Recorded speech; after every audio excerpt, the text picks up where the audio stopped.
Hello guys, this is actually 2 weeks after the repot.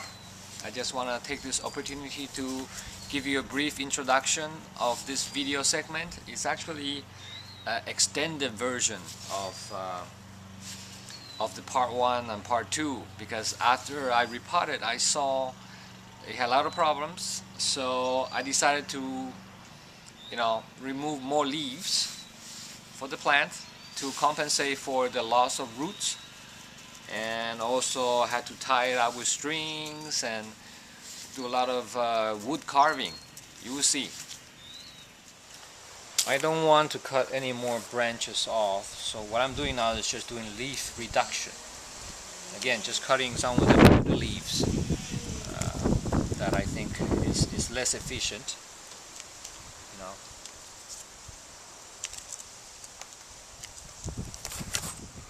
Okay, that's it then. Remove lots of about 20 to 30 leaves, and it's funny, it's like a self-fulfilling prophecy. My original goal, all these years, what I'm trying to do is so that not, more leaves are growing, create a more fuller plant, but now I'm actually removing them, and it's looking very sparse, and I'm removing the older leaves, which usually are at the lower end of the branch, now leaving the top of the branch with leaves. So this went back to the very original shape that it came with, almost. But it's okay. I mean, this will have to do. This plant is going to go back to some training and to a little more TLC, tender loving care. I'm gonna water it more carefully. Because I'm thinking maybe the root didn't grow very well because of inadequate watering or something. So we always need to reflect something. Something happened there. So okay, next step is I want to take this opportunity to use some strings to pull down some branches. This is I don't want everything growing upwards. I wanted the oak style tree, which our branches going more downwards, more widespread. So I'm going to use the strings instead of wiring. There, I tie some strings here. I'm just going to pull it down very carefully, because even though the stringing method is less invasive than wiring, but still you have to be careful. You could snap a branch by pulling too hard. I'm going to tie the end of the string to the other side, just to balance it, and to pull down on this side. So now I have nothing against wiring. I do use wiring when it's absolutely necessary, but I feel it's a little bit too much work, and putting on and taking it off. So I only use it when in areas I really need it. The string method works well in pulling and spreading the branches, so which is what I want to do now. So I would do it. But for wiring, if you want something that has a lot of twists and turns, you're gonna have to achieve that with wiring. So there's no other way.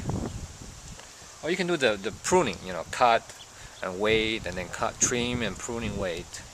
But that's going to take longer. Looks like I can still pull this down a little bit, so I'm going to tighten it a little bit. One more thing is I need to clean up this cut here with the concave cutter. So I'm done with the stringing. I was saying the stringing method is less intrusive. It's easy to do. But it also has its disadvantages. Number one, it takes longer to set. You have to wait longer. You probably have to leave this wire for at least 4 months or more. And number two is it looks more ugly, actually, a plant with all the strings attached to it. So and as I'm cutting this carving this branch, I noticed the lower part of the branch is rotted, it's dark. You know, I don't know if you can see. You know, no wonder. That would explain why this branch died. So there's some kind of rotting going on here. It's gonna look ugly, but I'm gonna open it up a little bit. Yeah.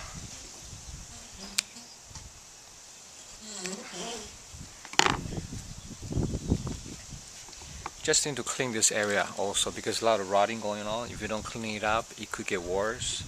All the moistures could hold here and just making it worse. So I'm going to use some carver to carve all the rotting wood out.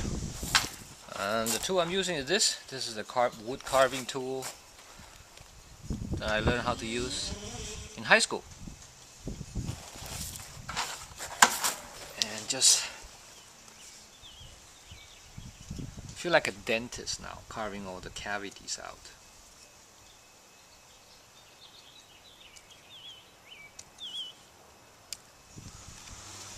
I'm not sure if the camera can focus so closely, but I'll try, okay? It might be out of focus. But, you know, I've seen on YouTube a lot of people, they use electric power tools to do this. I might need to get one of those. Some kind of like a grinding tool, you know, or a sanding tool.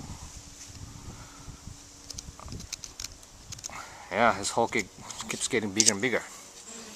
Well, it's okay. When carving using this kind of tool, you might want to be very careful. This is one of the few times in the hobby of bonsai that you could actually hurt yourself.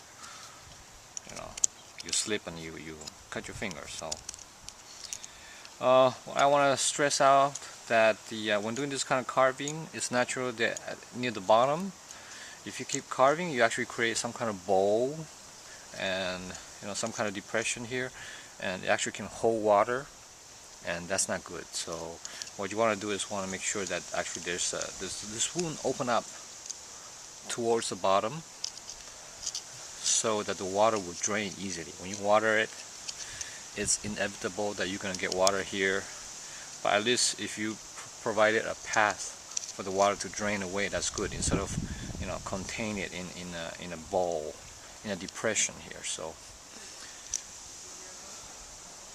okay, I think, okay, ladies and gentlemen, this is it.